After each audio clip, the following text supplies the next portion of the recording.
আজ আমি বানাবো রুই মাছের মশলা কারি রেসিপি। চলুন তাহলে রেসিপিটা শুরু করা যাক। এখানে আমি রুই মাছ নিয়েছি। রুই মাছগুলোকে ভালো করে ধুয়ে নিয়েছি। রুই মাছটা আমি ম্যারিনেট করে নেব।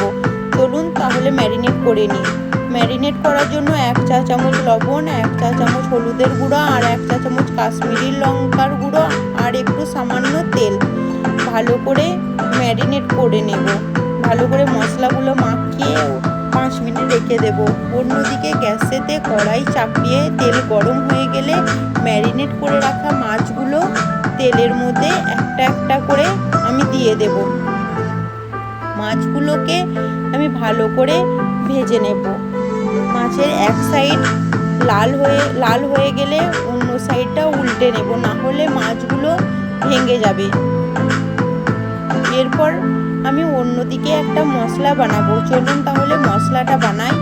এখানে মিক্সার জারেতে আমি 2 চা চামচ গোটা ধনে, 1 চা চামচ জিরে আর 8 চা চামচ গোটা গোল আর 8 চা চামচ সর্ষে, কালো সর্ষে নিয়েছি। আপনারা এখানে সাদা সর্ষেও নিতে পারেন। আমি ঝালের জন্য 3টে কাঁচা লঙ্কা আর কিছু ধনেপাতা নিয়েছি।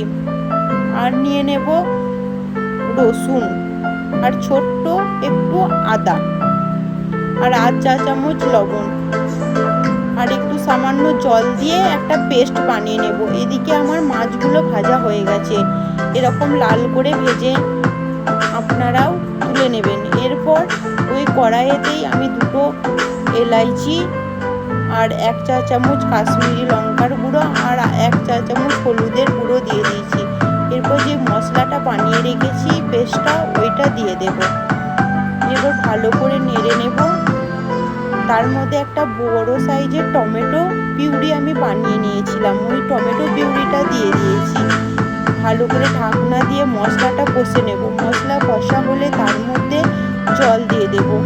জল দিয়ে জলটা ফুটে গেলে ভেজে রেখে রাখা মাছগুলো একটা একটা করে দিয়ে দেব। 5 মিনিটের মতো ফুটিয়ে নেব।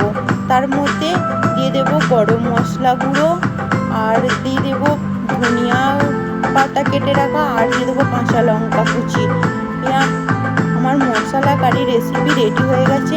আমার মশলা কারি রেসিপি যদি ভালো লাগে তাহলে আমার চ্যানেলটা শেয়ার অ্যান্ড সাবস্ক্রাইব করে দেবেন।